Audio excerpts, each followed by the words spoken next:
Let me introduce myself as a project manager for sustainable transport projects for AFT. And as you rightly said, Corona has actually affected mobility in general, uh, even for the people who are delivering essential goods. It's quite difficult. But we have to. The show must go on. This is the crux, and therefore, most of the organizations have tried to find a way out on how to address these issues. And in fact, what I would like to mention here is that maybe a task force could be designed that could monitor the evolution of the situation and can find out on how to be mobile throughout this kind of situation. This could include identifying the main partners and contacts, meaning trying to institutionalize the municipal corporation, the bus companies, on how to actually be mobile with the reduced amount of contact. Then ensure we can ensure how the personnel in critical functions can be mobile throughout the city, so that there is no problem in supplying the essential services. And then we can also design some preventive measures and protective measures that could be taken to address these issues. For example, we are financing Maha Metro, and the two projects within that are Nagpur Metro as well as Pune Metro, and both the organizations, they have actually developed standard operating procedures on how to keep the construction going on how to maintain the contact at the construction sites between the workers, on how to still start with the depot maintenance.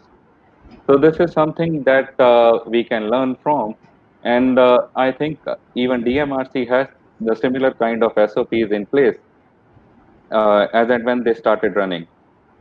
Going forward, I think one of the suggestions that could be a good one to most of the companies involved into mobility would be making a business continuity plan that takes into account these special circumstances. Let it be COVID-19 or any other epidemic that could be there in future. I think if these kind of I mean, this is a time of positive learning for us. And if the organizations can actually make continuity plans to actually combat these kind of situations that could come in future, and also maintain a stable, a stable pedestal of social and economic life, I think that would be good, and that would include increased automation, meaning reduced workforce, and taking into account the recommendations that actually UITP and International Union for Railways have actually published on their website. And lastly, I would like to mention some of the measures that have been taken in order to prevent the spread of the disease, especially in the mobility sector, which is like let's categorize into a number of controls. First one is engineering controls, where you actually separate people from contamination, like using plexiglass barriers for drivers and ticket sellers. Then administrative controls, meaning training plans, policies, using PPEs, then maintaining hand hygiene, environmental hygiene, and then, as I mentioned, at the construction sites, the social distancing. So this is something that these are some of the measures that one can take to prevent to actually keep the system running and prevent the spread of the epidemic.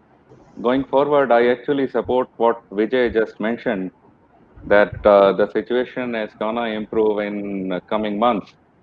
But I would like to present my point of view over here. Yes, EVs are there to stay, but I think the market for two wheelers, especially for EVs. is gonna increase in a longer term. First of all, you reduce the contact. Secondly, it's much cheaper than a four wheeler. So I think if proper business plans are made and proper entry barriers are lifted, I think it could be a good opportunity to start on the EVs for the two-wheeler market. So that was my submission on the EVs. Now I'd like to introduce AFT, which is a bilateral financing institution. It is a French development agency in English and Agence Francaise de Développement, as we say in French. And we started operations in India in 2008, and since then have been a partner of India for almost 12 years. Our portfolio is almost around 1.142 billion euros. That comprises of financing of five different metro projects. To start with, we started our operations or financing into the metro sector through Bangalore Metro, which was around 310 million euros, comprising phase one as well as phase two. Then Kochi Metro phase one. We are financing Nagpur Metro along with KfW, and then we are financing Pune Metro along with European Investment Bank. And recently, we have signed a 27 million euro loan with Kochi Metro again, but this is not on a metro, rather on promoting the soft mobility components that could actually help in bridging the gap that is there in terms of first and last mile connectivity. It's basically a financing on soft mobility components, and these uh, these components, they include like junction improvement, station networks, then lighting of medians, and other works like this. So in fact, this financing is actually focused at improving the transit-oriented development around the stations, and to actually try to ameliorate the ridership of the metro by bridging this gap of first and last mile connectivity. Then on the technical assistance front, AFT has been uh, uh, has been adding value to its financing offers through technical assistance programs. One of the programs that we are doing with European Union is called Mobilize Your City. That's actually a delegated grant from European Union, and the cities that within this program are Kochi, where we already finance the metro, Nagpur, where we are financing the metro, and Ahmedabad is the new city. I'd like to draw your attention to one of the projects which we are actually working on in Nagpur under this MIC program, which is actually focusing at transition from diesel buses to electric buses, which we are working with Nagpur Smart City.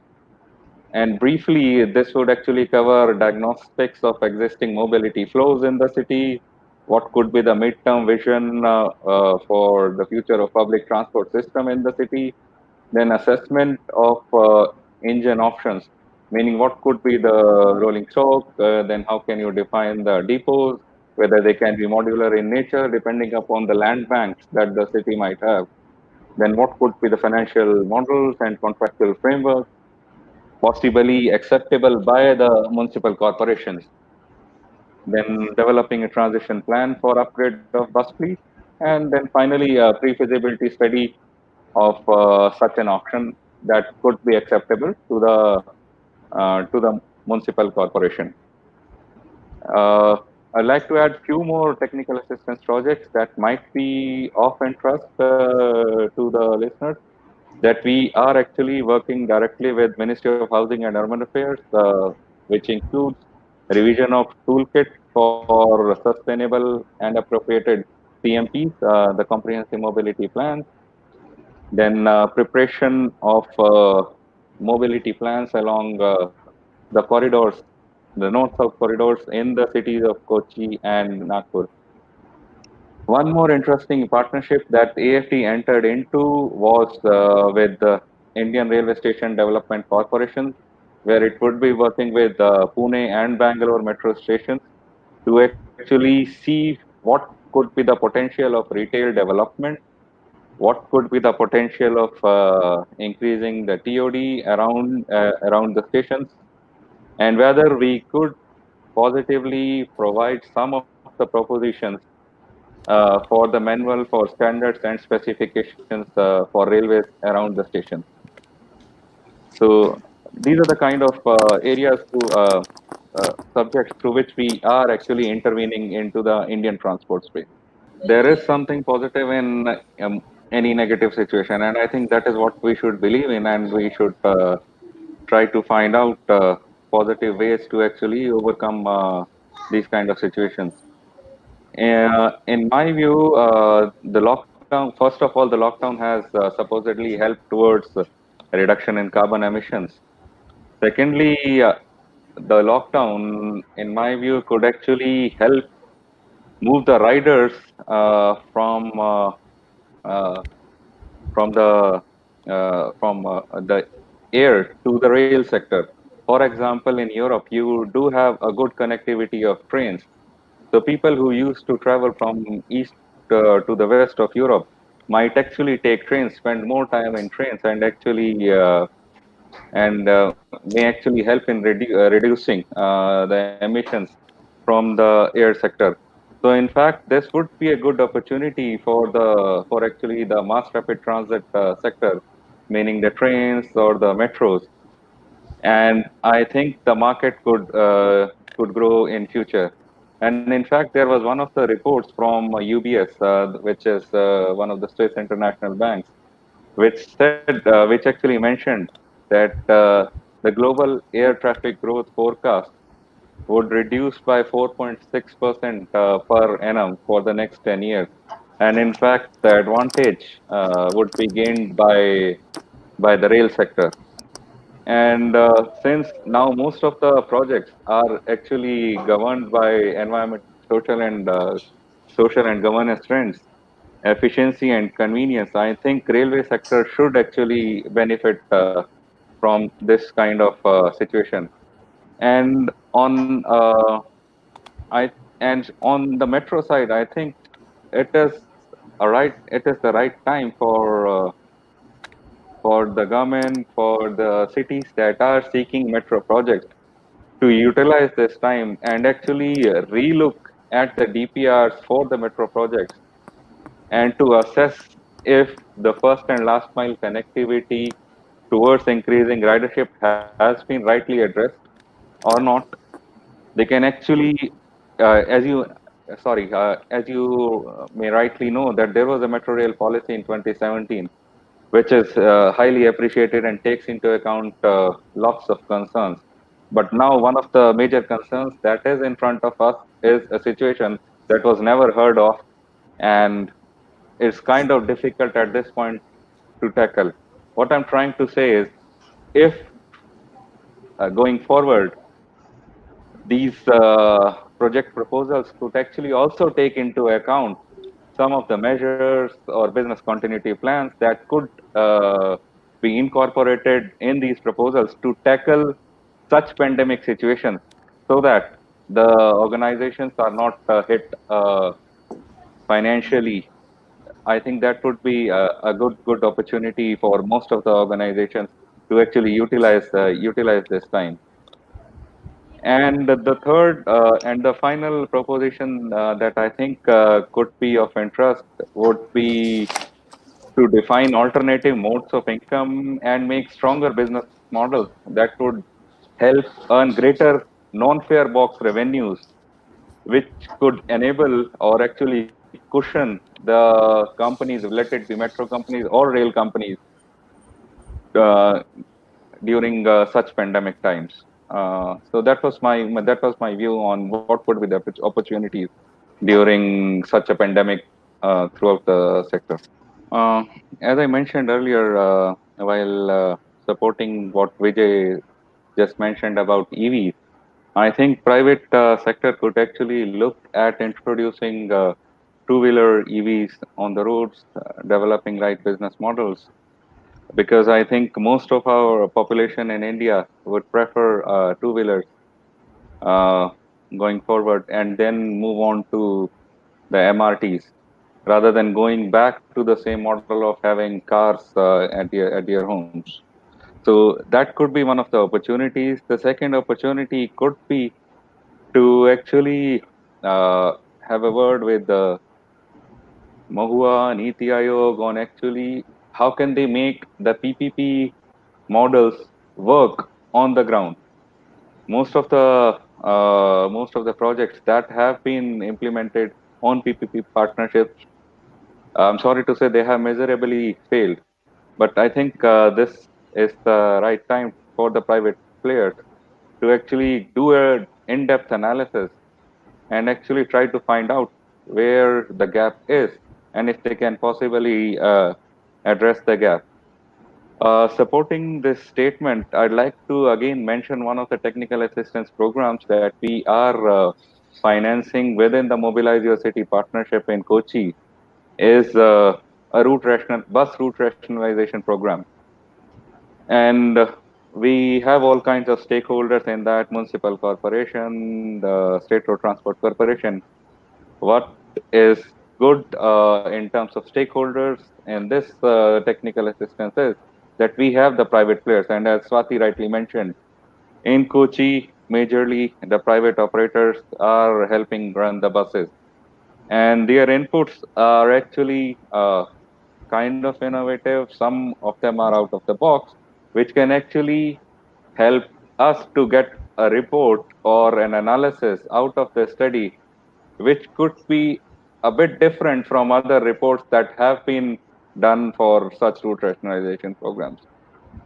We are yet to receive those final reports, and there is still time. But I believe this kind of intervention by private players in actually in-depth analysis of gaps and possibly addressing them going forward would be a great value addition by them.